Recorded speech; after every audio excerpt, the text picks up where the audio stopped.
그래서 우리가 애들이 강하고 뿌리가 깊은 아이들로 키우려면 이런 고난의 역사를 반드시 가르쳐야 되고, 교회들이 특히 6.25 때가 되면 늘 이런 역사를 가르쳐야 돼요. 그래서 저는 이제 회개하고 돌이킨 사람들에 대해서는 우리가 받아주는 거죠. 우리가 그거 어떻게 다 판단할 수 있겠어요? 6.25 전쟁 기간 동안에 한국교회 핍박이 굉장히 많이 있었는데, 뭐 우리가 잘 알고 있는 손양원 목사님도 전쟁 중에 공산당들의 총에 맞아서 이제 죽게 되시죠. 애양원을 나병 환자들 나는 떠날 수 없다라고 해서 끝까지 환자들을 돌보았는데, 공산당들이 총을 쏘아서 목사님 보내고, 좀 이런 여러 가지 우리 순교의 이야기들이 많이 남아 있습니다. 그 중에 오늘 조금 여러 가지 이야기들 중에 한번 좀 우리가 정리해야 될 부분들을 함께 나누어 보도록 하겠습니다. 그래서 오늘 일단은 6.25 전쟁 중에 왜 이런 핍박이 있게 되었냐, 왜 공산당들은 교회를 핍박하게 되었는가 하는 부분, 좀 이념적인 부분 하나, 그리고 기독교에 대해서 공산당들은 어떤 인식을 가지고 있느냐, 핍박은 어떻게 진행되었고 통계가 어떠하냐, 주요 핍박은 이러이러한 것이 있고 그래서 우리 교회는 어떻게 해야 될까 하는 부분을 보겠습니다. 6.25 전쟁 중에 한국교회 핍박을 공산당들에 의해서 주도적으로 일어나는데, 이게 사실 두 그룹입니다. 외부에서 공산당들과 중공군들이 쳐들어와서 일어난 핍박이 한 부류가 있고, 근데 또 우리 남한 내에 있던 자익단체들에 의한 내부적인 어떤 그런 핍박의 양상 두 가지가 있습니다. 사실 손양원 목사님 같은 경우도 마찬가지죠.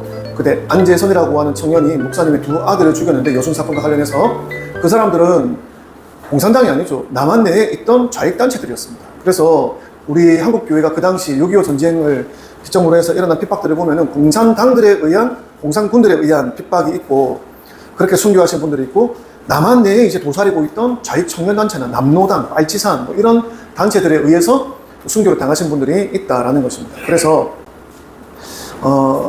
이제 우리 민족에게 굉장히 이렇게 아픔을 줬던 전쟁인데, 이런 외부적인 어떤 그런 공격뿐만 아니라 또 남노당, 지역인민위원회, 빨치산 이런 애들도 이런 한국교회 핍박과 순교자들을 만들어내는 일에 동참을 했다, 같이 이렇게 공조를 했다라는 것입니다. 왜 이런 이념적인 배경이 있었느냐? 먼저 마르크스 레닌주의에서는 종교는 인민의 아편이다라고 해서 종교 자체를 굉장히 핍박했습니다. 그래서 우리나라에서도 기독교만 사실 핍박당한 건 아니고 천주교라든지 그리고 불교도 같이 핍박을 당했습니다. 내세에 대해서 이야기하는 그런 종교는 다 핍박을 받았고, 대신에 천도교는 좀 어느 정도 보호를 받았습니다. 왜냐하면 천도교는 좀 더 프롤레타리아에 가깝다라고 이렇게 여겨졌던 부분이 있었던가 봐요. 노동자 계급이다. 그래서 조금 인정을 받았지만 대부분의 종교는 다 아편과 같은 존재다 라고 이렇게 하면서 핍박을 했죠.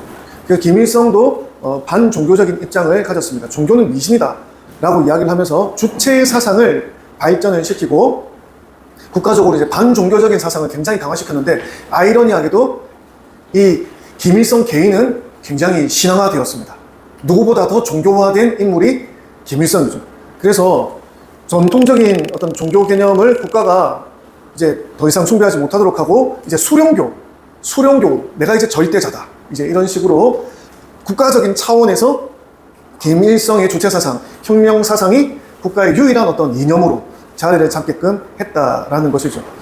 종교적인 어떤 색깔이 있으면은, 그 내세에 대한 어떤 소망을 가지고 있으면은, 공산주의가 꿈꾸는 뭐 신은 없고, 이 땅에서 우리가 공산 낙원을 이게 얘들은 이제 건설을 해야 되는데, 거기 굉장히 이제 이념적으로 부딪히게 되죠. 내세에 대해서 가르칠 수가 없는 겁니다. 그래서 내세의 소망을 꺾어버려야 되는 것이 이 사람들 마음이. 그래서 우리가 용어적으로도 우리가 천국이라고 하면은 어떤 단어들이 떠오르시면, 천국, 영어 단어 우리가 몇 개 떠올린다면? 영어? 네, 영어로. 헤븐, 유토피아, 파라다이스, 뭐 이런 것들 있잖아요. 사실 유토피아, 파라다이스 이런 것들은 유사 천국입니다. 우리가 신앙적으로 이야기하는 천국이랑은 굉장히 다른 개념이죠. 유토피아, 이 땅의 지상 낙원, 파라다이스, 이 땅에 뭐 우리가 막 쾌락을 누릴 수 있는 어떤 그런 장소, 파라다이스.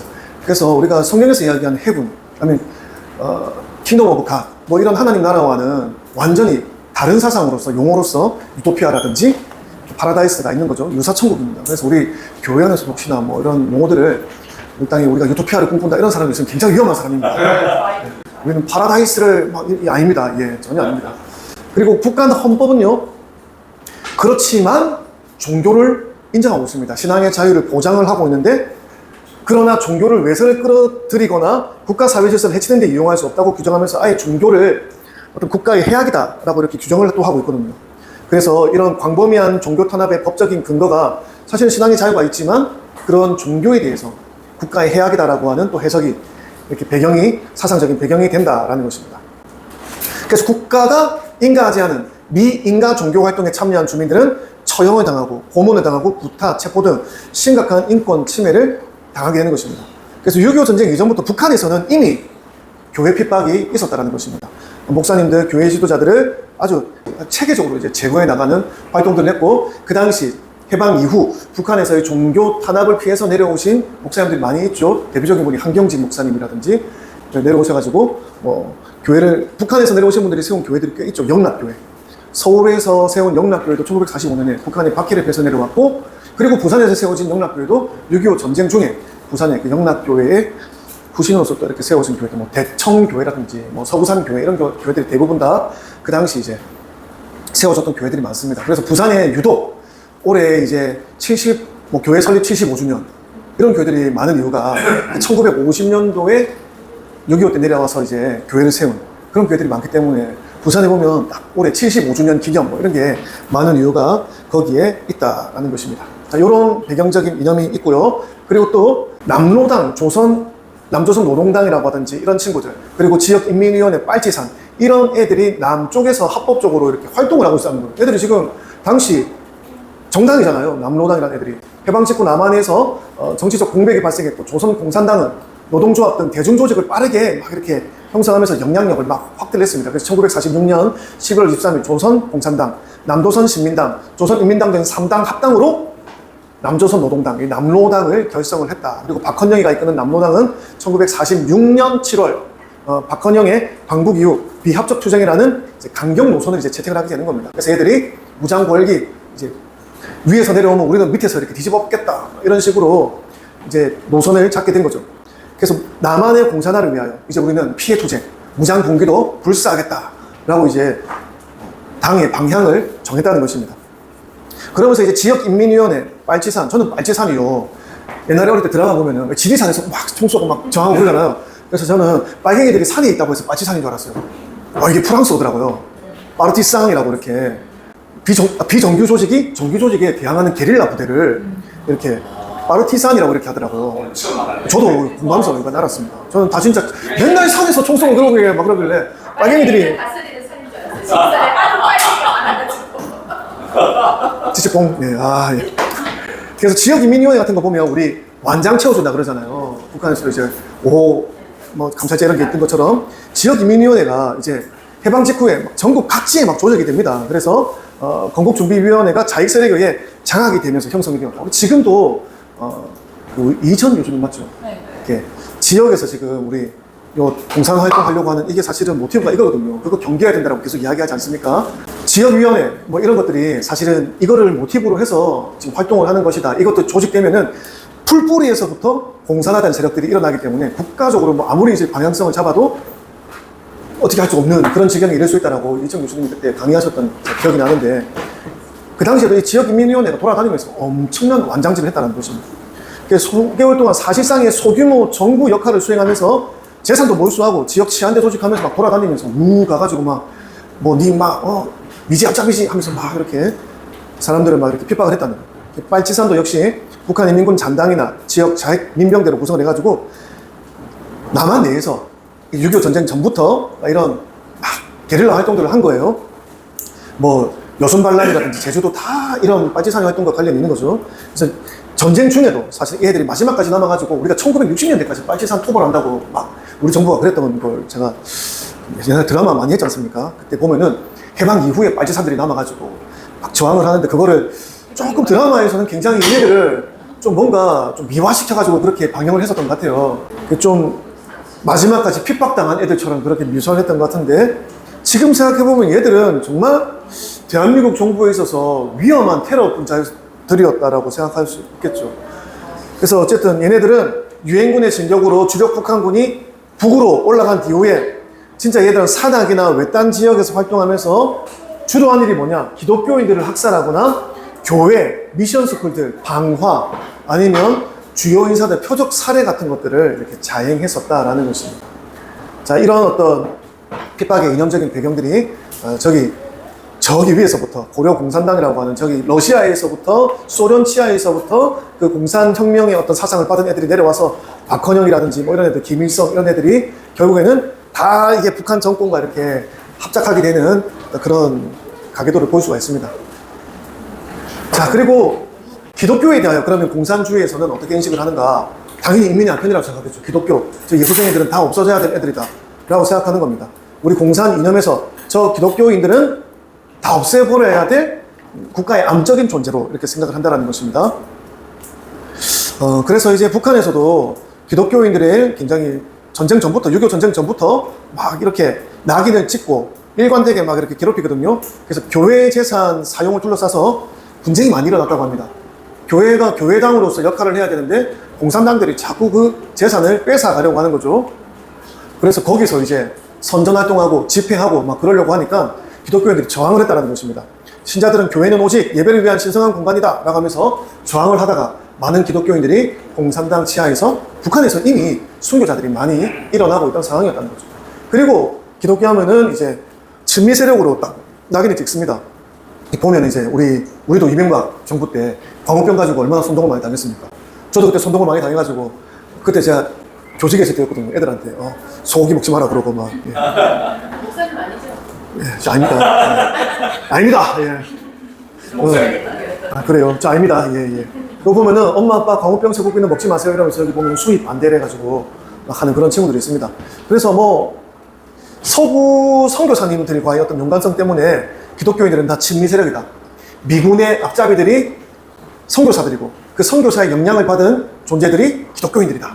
그러므로 미제 앞잡이다. 그러면서 이제 반동분자라고 이렇게 많이 핍박을 했죠. 그 한국교회 핍박 이승만 대통령 책을 보면은 이 기독교인들은요 항상 친미 반동분자로 이렇게 낙인을 시켜가지고 시대마다 이렇게 괴롭힘을 당했습니다. 일제도 교회를 핍박할 때 기독교인들을 이제 선교사들이랑 연결되어 있고 미국이랑 연결되어 있어서 굉장히 위험한 세력들로 낙인 찍었거든요. 그래서 전원들 때문에 우리가 그 조선 식민지화에 있어서 방해를 받을 수 있다라고 해서 교회를 굉장히 핍박했었죠. 그런 어떤 기독교 핍박의 정신을 공산당들이 그대로 이어받아서 일제시대에 이어서 교회를 핍박했다. 얘들이 보니까 교회를 가만히 놔두면 독립의 어떤 정신이 계속 일어나거든. 그러니까 공산당들이 볼 때에도 기독교인들은 발받치기해야 된다. 뭐 이런 생각이 있었던 것 같아요. 자, 그리고 반공신앙.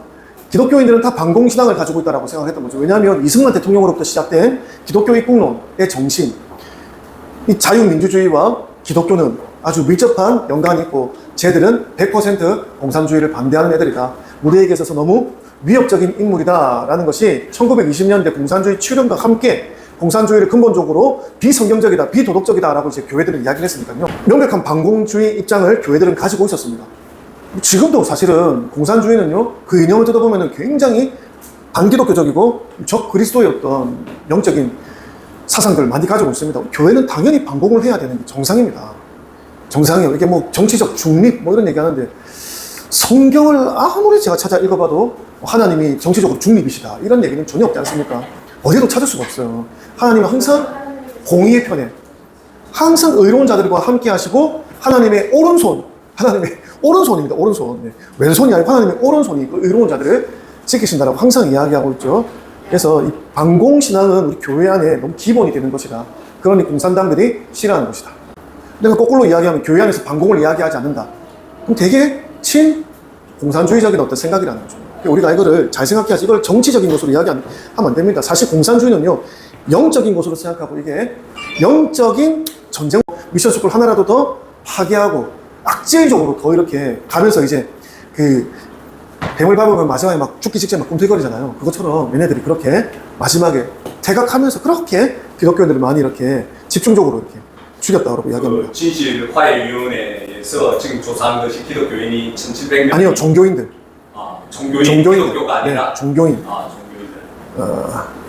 그리고 여기 보면 천주교 희생자도 그래서 있죠. 한 119명이 확인되고, 베네딕트 수도자에서 보면은 38명, 천주교 15시 청주교 특별위원회에서 확인한 것은 81명, 신부, 소녀, 평신도 다 포함해서 천주교에서도 희생자가 많았다.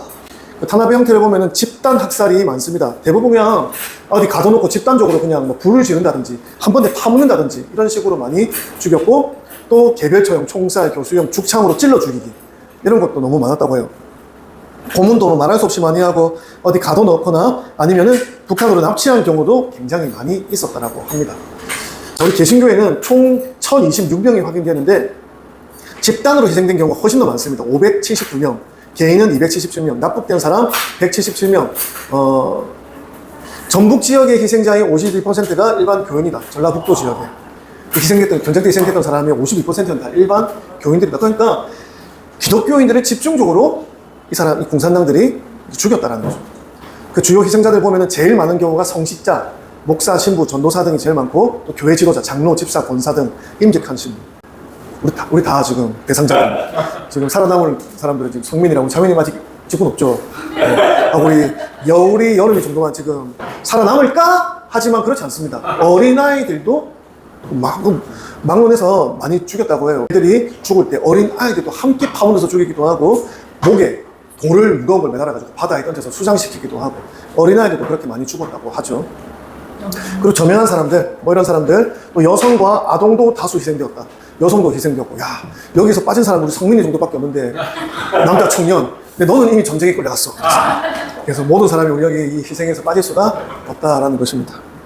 전쟁 발발 전부터 북한 지역 교회들에 대한 탄압이 있었다. 김일성 정권은 북한 지역 목사, 교회 지도자들을 체계적으로 제거했고 평양 산정교회 담임 목사를 납치한 후에 행방불명이 되었다. 종교활동 금지, 교회재산 몰수, 기독교를 미제국주의 압작으로 규정하고 탄압을 하였다. 그래서 이 탄압을 피해서 내려온 교회들이 많았다는 얘기를 아까 말씀드렸습니다.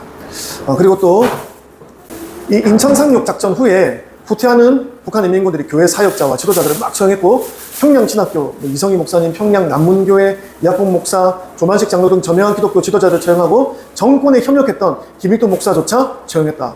근데 자기들한테 협력했는데도 교회 목사들을 막 처형을 하기도 했다는 거죠.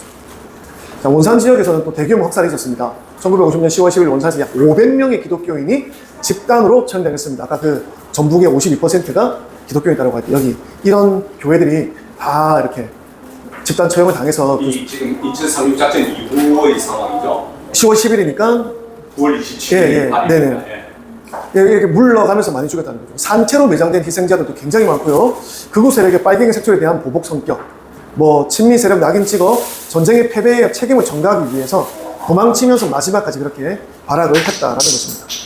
그리고 평양 수복과 중공군 개입 후의 상황을 보면은 1950년 10월 평양을 다시 수복하고 난 뒤에 한 달간 교회를 재개하는데 주일 예배 재개와 교회 재건 노력을 시작했습니다. 중공군 참전으로 모든 재건 노력이 중단되고 유엔군 폭격으로 많은 교회와 학교가 파괴되었다. 이게 그래서 전쟁통에 제일 많이 피해를 본 집단은 어디냐? 교회라는 거예요.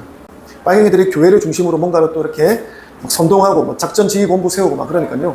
유엔군에서도 이 근거지가 되는 교회들을 이렇게 폭격할 수밖에 없었고 이런 일들이 있었던 거죠. 그래서 전라북도 지역에 보면은 이런 진실에 의하면 104명의 기독교인이 학살을 당했고 50년에서 7월에서 11월 사이 발생을 했다. 60명은 인천 장벽 작전 이후에 일미국 당시에 희생당했고 군산, 정읍 등에서 많은 희생자가 발생하였다.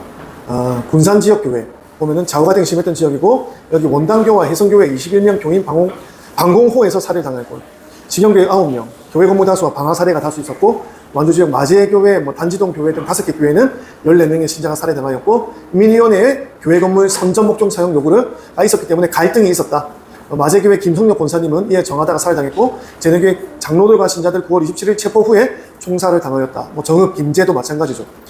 전라도뿐만 아니라 충청도에서도 김종환 목사님과 15명의 교인이 처형당했고 정읍에 빨치산이 교회와 교인의 집을 불지르고 불길에서 빠져나온 사람들은 이제 죽창으로 살해하고 앞에서 기다리고 있다가 아이들과 노인도 포함해서 20명을 살해하였다라는 것입니다. 그래서 전남 영광 지역에 보면은 124명의 기독교인이 학살당하였고 그리고 여기 영산교회가 가장 큰 집단 학살의 어떤 역사를 가지고 있죠. 77명.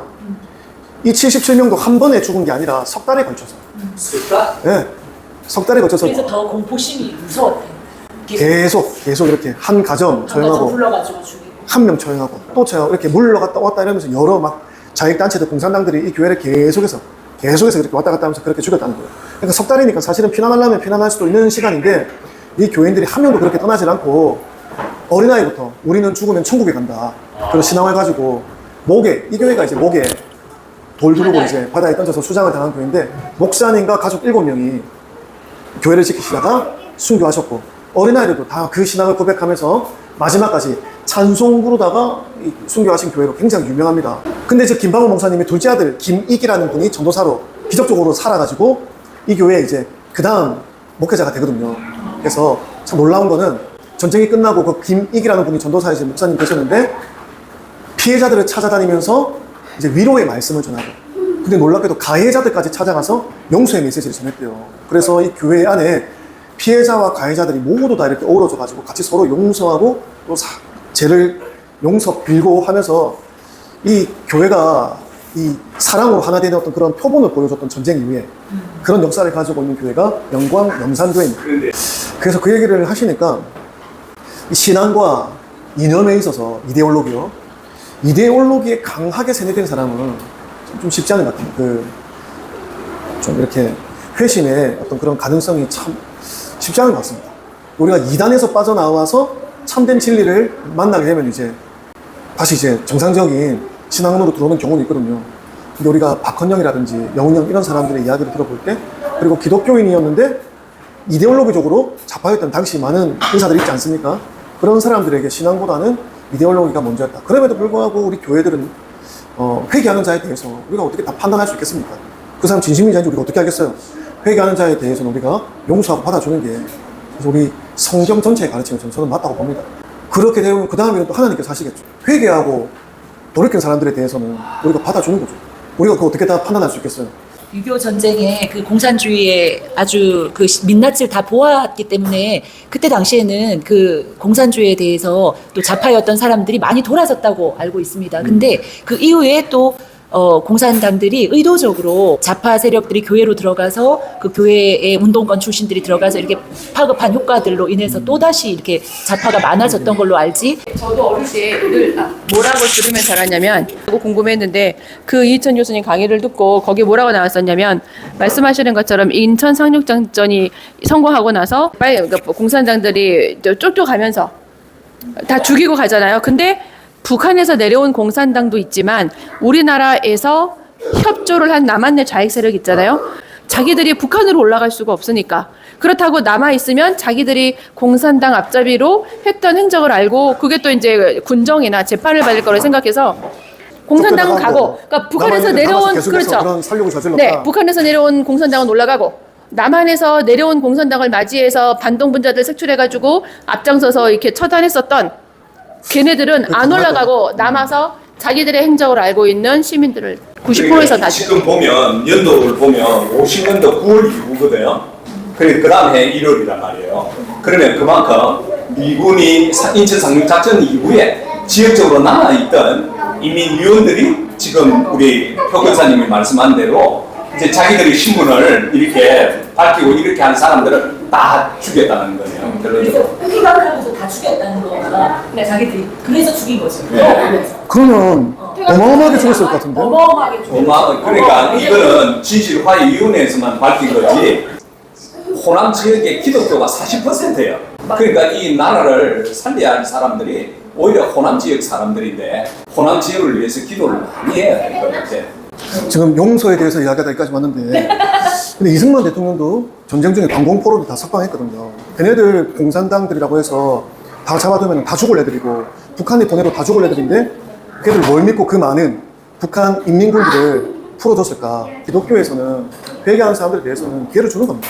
그거를 그렇게 악용하고 나쁘게 하는 사람들이 있으면은 그 사람들에 대해서 하나님이 이제 다스리는 거지. 그거 우리가 그래서 우리 용서하면 안 된다라고 가르치는 거예요. 그래서 여기 보면은 어쨌든 전라남도 영광 지역에 친일화해비에 서기단 바만 해도 120몇 명이 기독교인이 학살당하였고, 염산교회 같은 경우는 교인 절반 이상이라고 하지만 사실은 3분의 2입니다. 100명 조금 넘는 교인인데 77명이면은 거의 뭐 7알이 죽었다 볼 수 있겠죠. 영광 야월교회도 65명이 학살당했고 10m 구덩이 자기들이 파괴하고 거기에 들어가게 하고 파묻었다. 그리고 여기 우리 신안에 있는 임자도 진리교회는 문중경 조론사님이 개척한 교회고 48명 교인이 비밀 예배 중에 들이닥쳐가지고 학살을 당하였다. 여기 우리 논산의 병촌 성결교회도 역시 마찬가지죠. 50년 9월 27일, 28일 60명의 교인이 학살을 당하였고 강력한 반공주의 입장의 교회였다라는 것입니다. 그래서 이렇게 정확한 어떤 신앙을 가진 그런 교회들이 순교를 많이 하게 되었다라는 것을 볼 수가 있습니다. 여기서 경상도 쪽에도 있었어요. 경상도 쪽은 근데 이제 전쟁에서 조금 좀 점령이 덜 된 지역들이 많지 않습니까? 그래서 경북으로 올라가면은 좀 그런 교회들이 좀 있을 것 같은데 경남으로는 그런 교회들이 없죠, 사실. 공산당들이 들어와서 학살을 할 만한 그런 지역이 없죠, 사실. 아무튼 이 한국 교회 기간 동안에 그 목회자가 순교한 숫자만 358명이거든요. 목회자가 358명. 이게 우리가 6.25 전쟁이 3년 1개월 2일이거든요. 3년 1개월 2일인데 일제 36년 치하보다 8배 더 많은 숫자입니다. 일제가 36년 동안 죽인 목회자 수의 8배를 3년 만에, 3년 만에 가뿐하게 제끼고 넘겼던 게 공산당들입니다. 그러니까 아까 처음 이야기했던 그런 사상적인 배경, 이런 게 되게 무서운 겁니다. 이 이념적인 배경 때문에 결국은 사람들이 선동당해서 그런 사실은 애들까지 같이 일가족을 가족 보는 앞에서 물에 빠뜨리고 다음은 너희 가족이야. 이렇게 한다는 게 일단 인륜의 어떤 이 기본적인 어떤 우리 자세가 너무 악질이잖아요. 그러니까 우리가 공산주의의 악령이 관한 책이 유명한 책이 있거든요. 그거 보면은 이게 진짜 영적 전쟁이라는 것을 알 수 있습니다. 공산주의와의 싸움은 종교 이념의 전쟁이 아니라 진짜 영적 전쟁입니다. 어떻게 사람이 그렇게까지 잔인할 수 있을까? 정말 우리가 한번 그거를 교회들이 생각을 해요. 놀랍게도 이 6.25 때 이런 엄청난 순교를 겪고 나서 우리 한국 교회가 신앙적으로 굉장히 정화가 됩니다. 신사참배 때 한국 교회가 얼마나 영적으로 무너졌습니까? 그때 이제 신앙의 순교를 지키지 못했던 한국 교회가 이 6.25 전쟁 기간에 순교의 피를 흘림으로 그 이후에 폭발적인 성장을 하게 되거든요. 1950년대 60만 명에서 1985년에는 650만, 10배 넘게 1100% 반공신앙과 순교의 신앙을 이제 우리가 교회가 유산으로 물려줄 수 있게 되었다. 그래서 교회에서 반공신앙을 가르친다고 하는 것은 우리 교회의 아주 자랑스러운 역사입니다. 아직 다 통계되지 않고 밝혀지지 않은 자료들이 많은 것 같아요. 그리고 김재동 목사님 제가 영상 보니까 서울에 전쟁의 흔적들이 많은데 지금 서울시가 이불로인지 모르겠는데 그 다 새로 색칠하고 덧칠하고 그래가지고 전쟁의 탄환 흔적, 포탄 흔적 뭐 이런 전쟁의 흔적들 다 지우고 있다. 그런 거 보니까 너무 안타깝더라고요. 그래서 우리가 이스라엘 같은 데 가보면은 전쟁의 역사들 있잖아요. 딱 보존해놓고 우리가 이렇게 역사에서 우리가 어려운 가운데 나라가 지금 선 것이다. 이거를 후손들한테 가르치는데 이불로 핍박의 역사, 홀로코스트 박물관, 그리고 예루살렘 중앙에 보면 프렌즈 오브 시온이라는 그런 박물관이 있거든요. 거기 가보면은 우리가 고난당할 때 도와줬던 사람들, 우리가 어떤 고난을 당했는지 그거 집중적으로 막 알리고 있거든요. 근데 우리나라 같은 경우는 셰마 우리 현용성 목사님도 그 얘기를 하시더라고요. 해외 동포들이 오면은 고난의 역사보다는 포항제철 데리고 와가지고 우리가 이만큼 지금 잘 사는 나라다 이런 것만 이야기하는데 그렇게 해가지고는 애들 마음에 애국심이라든지 역사에 대한 어떤 존중이 생기지 않는다고 그러더라고요. 어떻게 우리가 고난 가운데 그 어려움을 극복하고 지금의 나라를 건설했는가, 이걸 가르치지 않으면 민족의 정체성이라고 하는 게 세워지지 않는다는 얘기를 굉장히 감명 깊게 들었거든요. 실제 이스라엘 가면 저는 홀로코스트 박물관에는 다 가봤는데 다 정말 그런 핍박의 역사를 가르칩니다. 나오면은 야, 이스라엘 위해서 기도해야 되겠다. 정말 힘든 역경 속에서 이 나라를 이루었구나. 제가 그 나라 사람이 아닌데도 막 그런 마음이 들어요. 우리도 지금은 그런 어떤 문화와 유산을 후손들한테 전해주고 6.25의 아픔, 일제시대의 아픔, 우리 선조들이 신앙을 지키기 위해서 어떻게 살았는지, 어떤 우리가 정말 잿더미에서 나라를 일으켰는지 그거를 후손들에게 알려주지 않으면, 우리 자녀들에게 가르쳐주지 않으면은 원래 우리가 이렇게 잘 먹고 잘 사는 줄 알아요. 내가 지금 잘 먹고 잘 사는 게 전혀 감사한 일이 아닌 거죠. 너무 당연한 일이고 조금 힘들면은 에이 이 나라나 이제 내가 더 이상 못 살겠어 하면서 금방금방 돌아서 버린다는 거죠. 그래서 우리가 애들을 강하고 뿌리가 깊은 아이들로 키우려면 이런 고난의 역사를 반드시 가르쳐야 되고 교회들이 특히 6.25 때가 되면 늘 이런 역사를 가르쳐요. 그래서 저는 이제 제가 일을 했던 거는 사실 우리 교회에서 했던 것들을 가지고 하는 거거든요. 그래서 교회 안에서도 6.25에 맞춰서 이런 것들을 조금 했는데 제가 2년 전부터 이제 계속 6.25와 관련된 설교들을 그때 시즌마다 하거든요.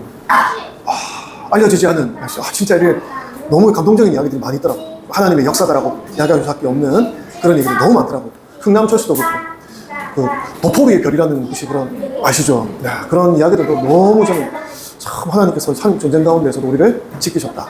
이거를 전하고 가르쳐야 되는 그런 사명이 우리 한국 교회들에게 있지 않나 라는 생각을 하면서 어쨌든 마지막 화해가 있고 치유가 있어야 되는데 전쟁의 상처와 북한에 대한 증오가 남아있다는 점을 인정하면서도 우리 미래에는 남북한 간의 자유민주주의로 어떤 체제에 화합이 돼야 되고 기독교 입국론이라고 하는 것이 우리나라를 지금 부강하게 세운 거 아니겠습니까? 얼마 전에 우리 인도 선교사님 왔다 갔는데 인도가 발전하지 못하는 가장 큰 이유는 인도가 가지고 있는 어떤 사상적인 베이스가 카스트, 계급제도, 힌두교에 여기에 있기 때문이거든요. 근데 우리는 어떻습니까? 그 조선시대 가난하고 힘들었던 유교와 작별하고 지금 다 기독교 입국론을 하고 난 이후로 우리나라가 그렇게 지금 이 기초를 잘 닦으니까 막 그 위에서 고도 성장하는 거잖아요. 지금도 우리나라가 다시 정신을 차리고 재성장을 하려면 북한과 통일을 하되 기독교 입국론의 바탕을 세우고 그 위에 나라를 재건하면 분명히 지금보다 훨씬 더 강하고 좀 이렇게 훌륭한 일을 할 수 있는 나라가 되지 않을까. 그래서 이 자유민주주의 체제와 기독교 입국론이라고 하는 이 사상적인 배경을 반드시 우리가 견지를 하고 나라를 다시 재건해야 될 필요가 있다 라는 마지막 말씀을 드리면서 마치도록 하겠습니다.